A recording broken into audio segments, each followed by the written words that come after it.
Chosen One Star Seed, back again. When me and Killer Wifey, two topics. We're gonna talk about what me and Killer Wifey did, what Life and Killer Wifey did when they first got to Philly, and what we did actually, the state Philly was in.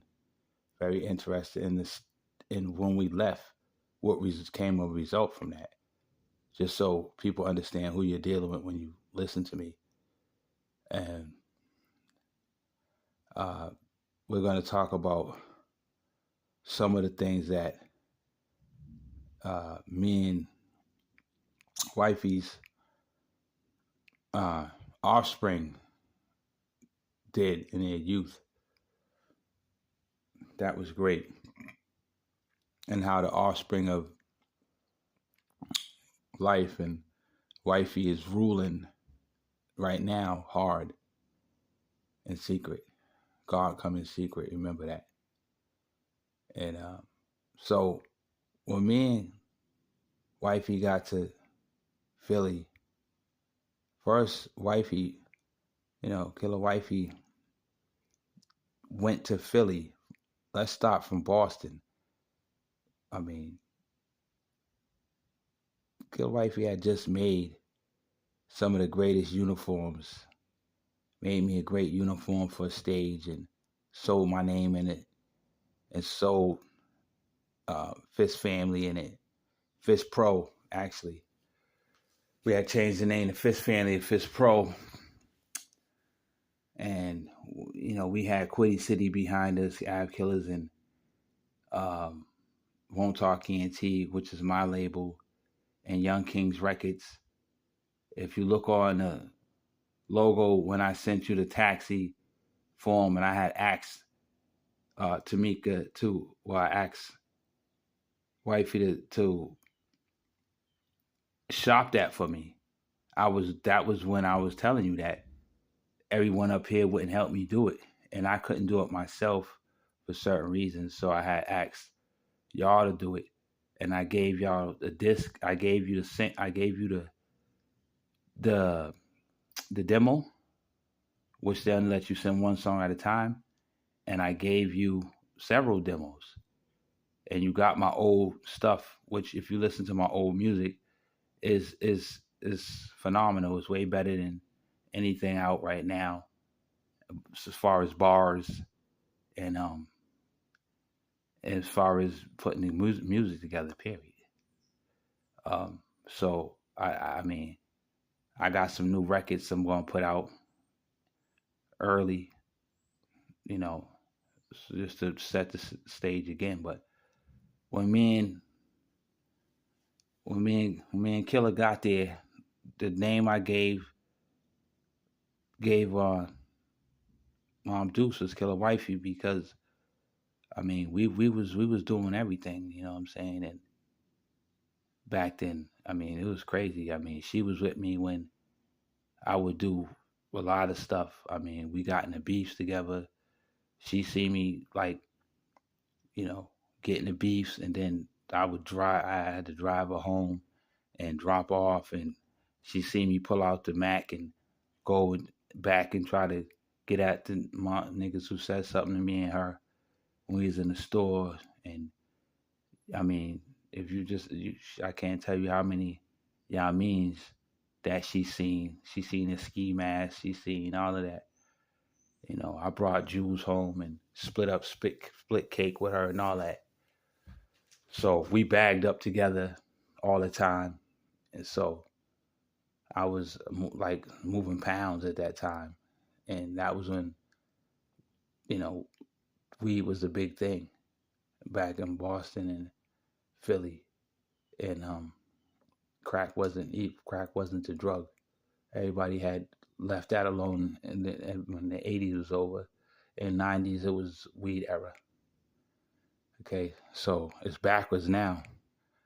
Um, they talk about, I got a song coming out called Oil Bands, and Oil Bands is one of my clicks that my cousin Young Snee found it, and it's it got a lot of new school stuff in it. But when me and wifey got to Philly, there was no R&B rappers, R&B and no rappers really out of Philly that was really doing anything except Flowetry and like Erica Badu and that kid Black Thought. That was the only people that were really a couple other cats from Philly. And I'm the one when me and wifey came there. Ja Rule's record was big. All his love records, he was big. When we was going out there, when we was out there, that was what we was listening to. That was big at that time. That was 2001, 2000, 2001, yeah. And that's when 50 Cent was just coming out for the first time with his stuff. And when we came, there was no Beanie Siegel, there was no Cassidy. Cassidy wasn't even thought of at that time. There was not known anyway. Well, on record, I mean, he probably maybe had something out, but none of those rappers that we founded all that. We founded Freeway, Beanie Siegel. We started all that. Cassidy. I was the one who put all of them. My power. When I came there.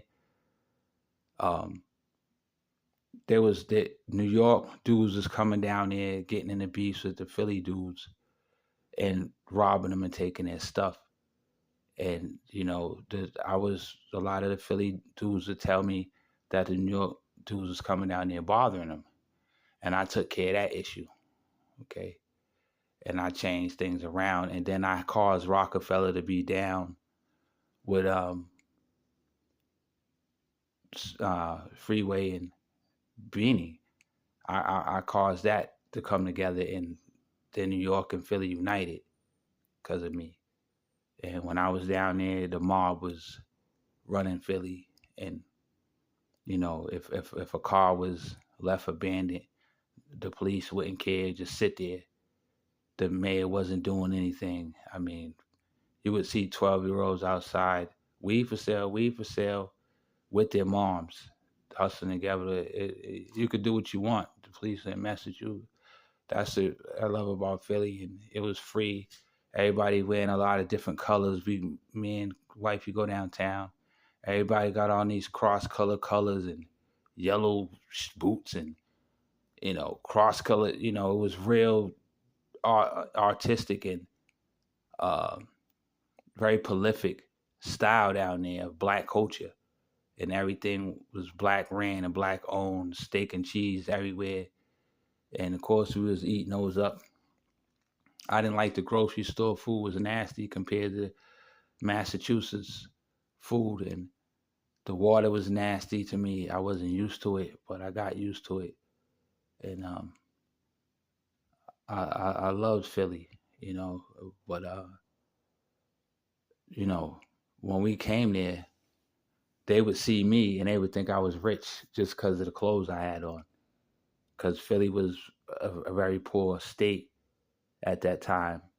So when they seen my Timbs and my clothes, they thought I was a baller and all that, and they was very like lowly.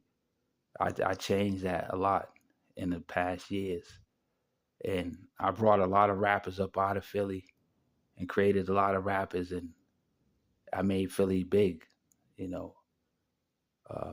Freeways Click, uh, Young Gunners, and all that. That's all me. I made all that happen.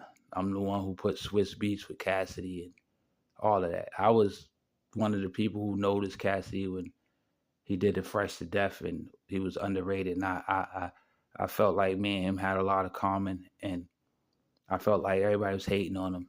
So I dreamed for him, and finally it took a lot of years, but he finally is surfacing. in his own way. Okay, so I don't hate on nobody. I ain't jealous of nobody. I support everybody. Um, I just don't like when the demon gets in people and be making them act Heidi. Um, so when we came there, there was nobody doing nothing. We the ones who brought Jill Scott out. Our love, we made Jill Scott, me and her together, because she wasn't out. But after we stayed there a couple months, 9 months, that's when Jill Scott came out.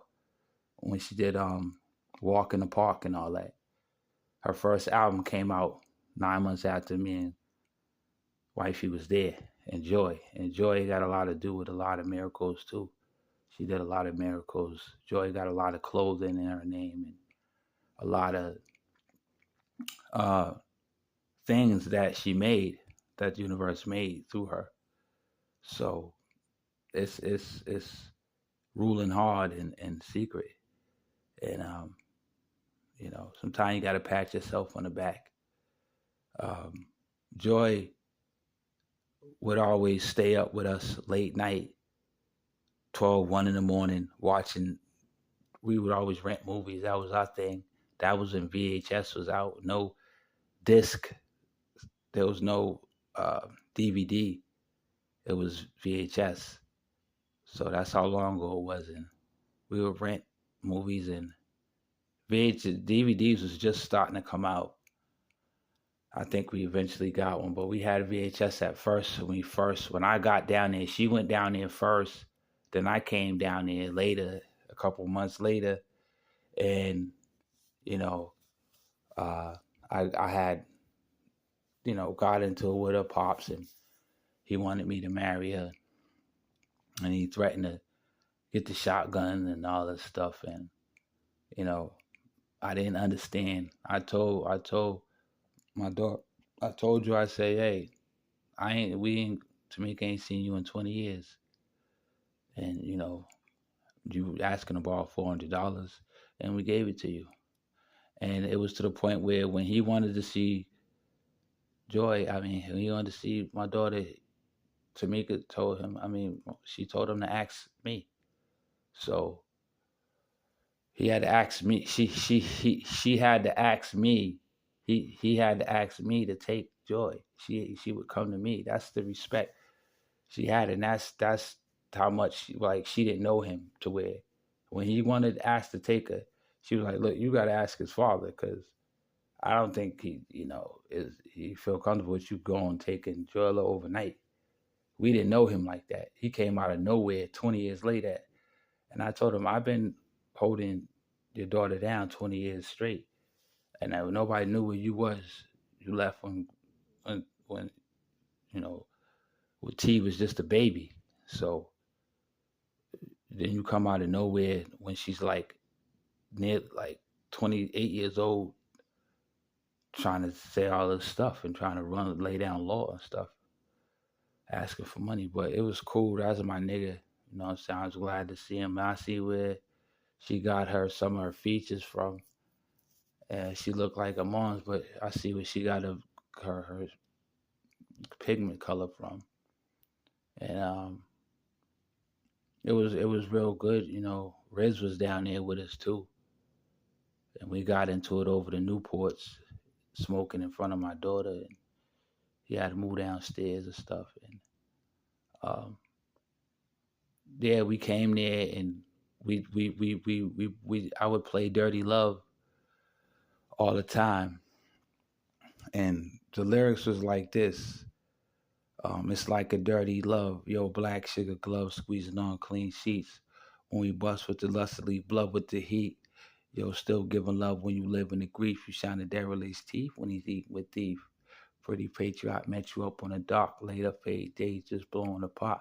Yo, shotgun a nigga, butterflies won't stop. Yo, ride with mistake, walks in the park. Do a stick tongue kiss, three of us in the dark. So fly, so meek, get you ain't even sleep. Yo, police pop up, you forbidden to speak. You know what I'm saying? It was crazy. Dirty Love. So, and then Spit had a verse on there, and did Spitfire have his verse on there, his girl? She was doing the chorus at the end, yeah. But the beat was crazy because Spit made the beat. Me and him made the beat, and it was crazy. Y2K helped too, and it was crazy. We was ruling hard at that time, and we was the first people doing the mixtapes in Boston, where we was selling for $5 downtown, and then when I came down there, it's like me and the Fist Pro, we was one of the first real groups rapping. Had a rap group, and then everybody tried to copy us in the bean, and then everybody started trying to do what we did after that. It just blew up. I mean, everybody was thugging, and then we changed. Instead of the streets being drugs and guns and violence, it was rap. We was part of changing that culture like that. I mean, I turned my block from a drug block to a writer's block, and it was good. And so I just wanted to let you know I laid down. I brought out RSO, Tony Rome, you know, and Tony Rome went to New York and kicked some New York dudes off stage, rappers off stage. So Boston had got their rep up. Everybody was thinking Boston didn't have no streets, but Boston got streets because a lot of LA and New York people came down to Boston and started running, making franchises and stuff like that. And the streets came flooded with, you know, it turned into a mini New York, and you know, then Brockton tried to be like Boston and all that, and Framingham and all that. And it's true that a lot of all of Chicago and Detroit are way bigger states than Boston, so it's way more realer and crazier and on a bigger level. But Boston's doing their little thing too. But yeah, we the ones after we laid it down there. I love down there. The universe brought out all these rappers and R&B singers, Jill Scott, and came out of nowhere. All of a sudden, Beanie Siegel, Freeway, a couple years later, then Cassidy, and then all these other rappers, Petey Crack, and I know Petey Crack. I used to see him when I was down there in North Philly near Forgetting Pressure and all that. I met Beanie too, and when he stood out there, he wouldn't let the traffic go by. He sat on his car and was grandstanding. Me and T was laughing about that, you know. And I seen him up here in Boston. So it's my niggas. So I mean, um, Joy brought a lot of joy and did a lot of miracles and stuff like that. And she was always playing around, laughing, making faces, and playing on her in the playpen, and we would never leave her anywhere. That's how I told her that we always would pick her up and take her to the restaurant with us. We would go to a Chinese restaurant and then go to McDonald's and then go rent a movie and come home. We would make our own club at the crib because we wasn't the type of couple that could be at the club. It was just, it was just two. We was both loners. We didn't like being around a lot of noise and stuff like that. So we would go to Bennigan's restaurant and sit in there and look in each other's eyes, and God dwelling inside of us. We bought paradise and on some hood shit, and changed the world and cleaned it out. And Joella was there in the high chair, eating with us and laughing and all that. I mean, up to 11, 12 o'clock at night. Joella was thugged out. I mean, she did everything with us. She went everywhere with us, and Tamika wouldn't go nowhere without me. If I was going to the store, she was going with me. If she was going, she wanted me to go with her. I had to go with her to go do the mail and everything. And when I got her the car, she would go out with her moms, and that's when and I had the truck. So I would have my truck, and she would have had her own car with Joy. go out with their moms, and it was cool, and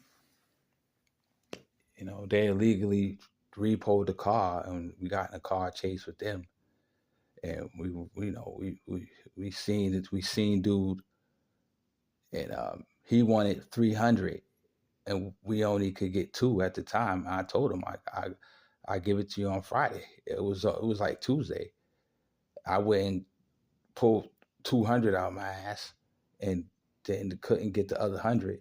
And he was saying he needed it all in. And it's like it was a scam. You can't do that. We was only late 1 month and one payment.